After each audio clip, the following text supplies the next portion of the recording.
مگر اب بس دادو جان، اب آپ میرے ساتھ چلیں گی میرے نئے گھر۔ جو کب سے آپ کا منتظر ہے وہ ایک دم سے سنجیدہ ہو گیا۔ کب سے وہ ان کو پیچھے پڑا تھا کہ وہ اپنے گھر میں انہی کے ساتھ رہے گا، مگر وہ مانتی ہی نہیں تھی۔ اب بھی چڑھ گئی، وہاں جا کے دیواروں سے سر ٹکراؤں گی یا پتھروں سے؟ اوفو، آپ کی خادمہ خاص بھی تو ساتھ ہی ہوں گی، اسی کی شکل دیکھتی رہیے گا۔ نہ، انہوں نے صاف انکار کیا۔ اور ایک شریف اور شفاف کردار والی لڑکی ڈھونڈ لیجیے گا میرے لیے۔ یہاں رہوں گا تو میں اور بگڑ جاؤں گا دادو جان، وہ مسکراہٹ دباتے ہوئے بولا تو وہ چونکی۔ کھوجتی نظروں سے اسے دیکھا تو اس نے اسبات میں سر ہلا دیا۔ ثانیہ جو ان کی گفتگو ختم ہونے کے انتظار میں دروازے سے لگی کھڑی تھی، اس کا دل بے ترتیبی سے دھڑکا۔ یہ لقب تو ابھی ابھی دادو جان نے اسے دیا تھا، شریف اور شفاف کردار والی لڑکی۔ اس سے بھی تو پوچھ لو عیسیٰ مکرم، اسے بھی اپنے لیے شریف اور شفاف کردار والا لڑکا چاہیے ہوگا۔ دادو جان نے نیم دراز ہوتے ہوئے حسب عادت طنز کیا، مگر ان کا اطمینان ان کی مسکراہٹ سے ظاہر تھا۔ آپ اسے گھر واپس بھیج دیں اور مجھ پہ چیک رکھیں دادو جان، آپ کو اس کے مقابل آ کے دکھاؤں گا، وہ دعوے سے بولا تو جہاں انہیں ہنسی آئی وہیں ثانیہ نے بھی دل پہ ہاتھ رکھا۔ خدایا، یہ کون سا معجزہ دکھانے والا ہے؟ اچھی طرح سوچ لو عیسیٰ، یہ لمحوں کے فیصلے نہیں ہوتے، انہوں نے اسے خبردار کیا۔ یہی تو لمحوں کے فیصلے ہوتے ہیں پیاری دادو، ہمارے گھر کو ایک ایسی ہی لڑکی کی ضرورت ہے بقول آپ کے جو شفاف اور شریف کردار کی حامل ہو، تو پھر یہ کیوں نہیں؟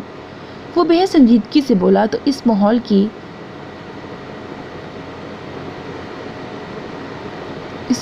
کی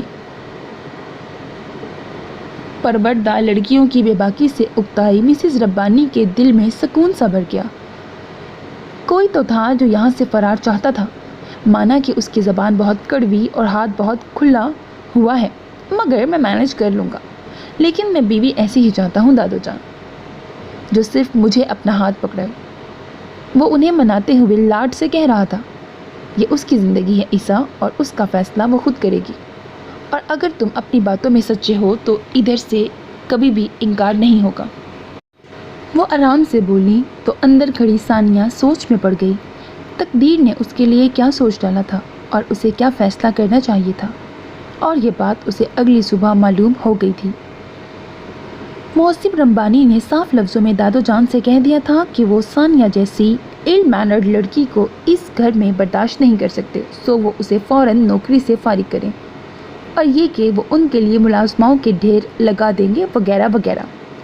وہ بہت اطمینان سے ساری بات سنتی رہیں۔ اس دوران ثانیہ اپنے کپڑے سمیٹ کر بیگ میں رکھ رہی تھی۔ رابعہ بیگم کو اطمینان ہوا کہ وہ رخصتی کی تیاری میں تھی۔ معظم ربانی کو کافی دیر کے بعد احساس ہوا کہ ماں ایک لفظ بھی نہیں بولی تھی، وہی بولتے جا رہے تھے۔ وہ ایک دم چپ ہو گئے۔ بس ختم ہو گئی تمہاری تقریر؟ وہ کھنکھاری۔ بیوی کی کاٹدار نگاہوں کے احساس سے وہ پہلو بدل کے رہ گئے۔ بات یہ ہے معظم بیٹا کہ یہ گھر اس لڑکی ہی کے نہیں، میرے بھی لائق نہیں رہا، مجھے بھی اس کے ساتھ ہی جانے دو۔ ماں جی کیا کہہ رہی ہیں آپ؟ وہ بھونچکا کے رہ گئے، کیونکہ اگر بڑی محفل میں کوئی غیر مرد میرا ہاتھ پکڑتا تو میں بھی یہی کرتی جو اس شریف لڑکی نے کیا ہے۔ تو جب میری سوچ بھی اسی کے جیسی ہے تو پھر میرے لیے بھی تمہارے گھر میں ظاہر ہے کوئی جگہ نہیں ہوگی۔ وہ بڑے پرسکون انداز میں کہتی انہیں سراپا ندامت بنا گئی۔ اب تک خاموش بیٹھے عیسیٰ نے خاموشی کی جھیل میں پہلا پتھر پھینکا۔ میں دادو جان کو اپنے گھر لے کر جا رہا ہوں۔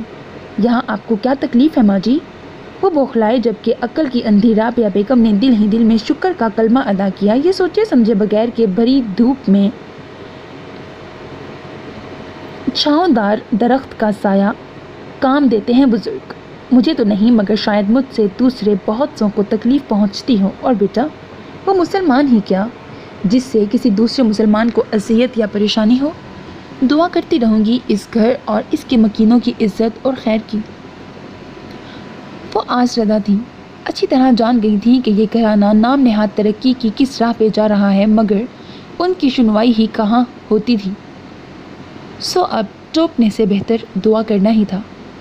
اب اگر اماں جان فیصلہ کر ہی چکی ہیں تو پھر آپ انہیں مجبور مت کریں، انہیں تکلیف ہوگی۔ رابعہ بیگم نے شوہر کو تنبیہی نگاہوں سے دیکھتے ہوئے بظاہر آرام سے کہا تو وہ جتانے والی نظروں سے بیٹے کو دیکھنے لگی۔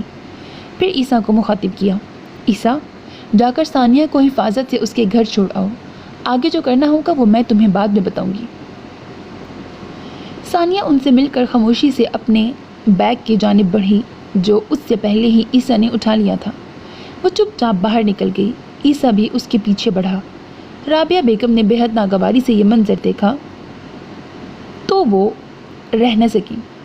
باہر اتنے ڈرائیور موجود ہیں اور آپ اسے عیسیٰ کے ساتھ بھیج رہی ہیں۔ ان میں سے کوئی بھی عیسیٰ جتنا قابل اعتماد میرے نزدیک تو نہیں ہے، انہوں نے اطمینان سے کہا، پھر کنکھاری۔ اور ویسے بھی عیسیٰ مجھے اشارتاً کہہ چکا ہے ثانیہ کی بابت۔ کیا مطلب؟ کیا کہہ چکا ہے؟ رابعہ بیگم کے کان کھڑے ہوئے۔ یہی کہ اسے ایسی ہی مضبوط کردار کی لڑکی چاہیے جو اس کی آئندہ نسلوں کو بھی سیدھی راہ پر چلا سکے۔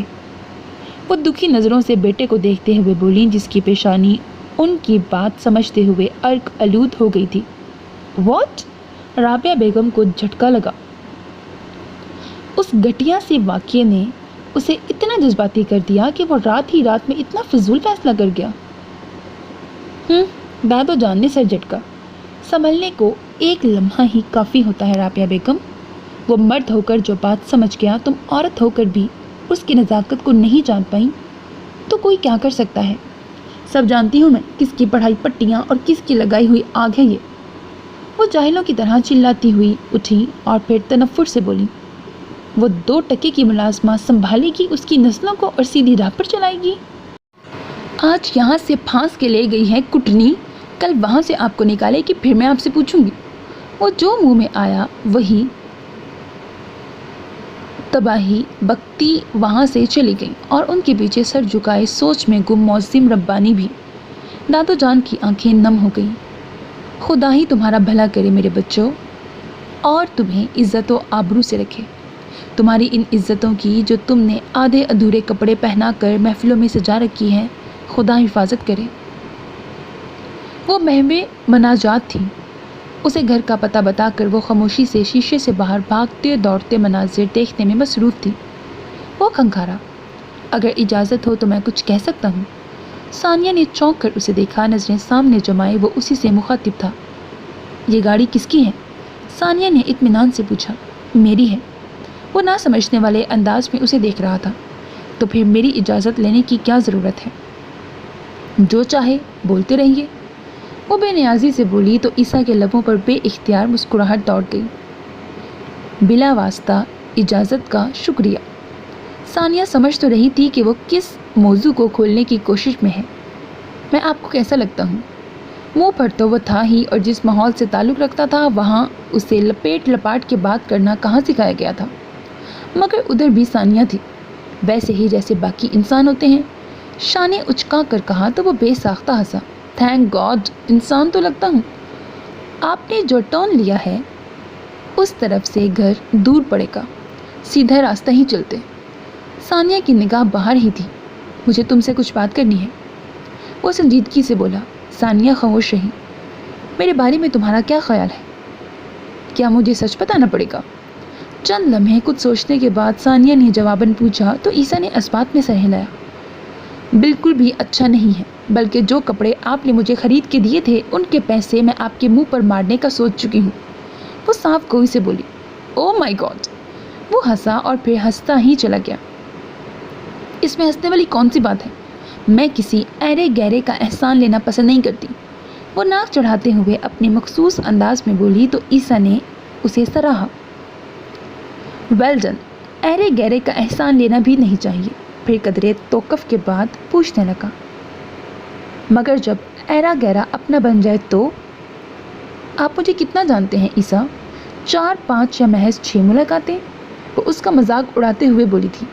واقعی تم سچ کہہ رہی ہو، مگر کل رات میں نے جتنا تمہیں جانا ہے وہ عمر بھر کے لیے کافی ہے، اور دادو جان کہتی ہیں کہ کسی کا دل پلٹنے کے لیے ایک لمحہ ہی کافی ہوتا ہے۔ وہ سچے دل سے بولا تو ثانیہ کے دل پہ چھائی کثافت بھی ہٹنے لگی۔ مگر آپ کو انتظار کرنا پڑے گا۔ تمہارا؟ میرے دل کے پلٹنے کا؟ کیونکہ نہ تو میں نے آپ کے متعلق کبھی ایسا سوچا ہے اور نہ ہی ارادہ تھا۔ مجھ میں اور آپ میں بہت فرق ہے، وہ بولی۔ کروں گا، انتظار کروں گا، مگر صرف 1 ہفتہ، وہ صاف کوئی سے بولا۔ اور پھر وہ سوالیہ نظروں سے اسے دیکھنے لگی تو وہ ہنس دیا۔ سنیہا سے شادی نہیں کروں گا بلکہ دادو جان کو لے کر ملکہ عالیہ کے دربار میں حاضر ہو جاؤں گا، پھر دیکھوں گا وہاں کیسے مجھے جان کی امان نہیں ملتی۔ اس کے شوخ لہجے میں کہی بات نے ثانیہ کو بھی ہنسنے پر مجبور کر دیا۔ بلا شبہ یہ سب بہت اچانک سے ہی، مگر جب رب العزت اسباب پیدا کرتا ہے تو بندے کو ماننی ہی پڑتی ہے۔ ثانیہ نے اپنے دل کو ٹٹولا تو اسے محسوس ہوا کہ ابھی نہ صحیح مگر شاید اگلے چند دنوں میں وہ بھی اس شخص کے فیصلے پر دل سے راضی ہو جائے گی کہ وہ تو محض ثانیہ کے ایک اچھے عمل سے متاثر ہو گیا تھا اور اب ثانیہ کو اس کے متاثر ہونے سے متاثر ہونا تھا۔ اسے زیر لب مسکراتے دیکھ کر عیسیٰ مطمئن سا سامنے صاف اور روشن دکھائی دیتی سڑک پر گاڑی دوڑانے لگا۔ ختم شد۔ سو میرے عزیز listeners, that was the end of the novel بس ایک لمحہ by Iffat Sehar Tahir. Hope that you like it.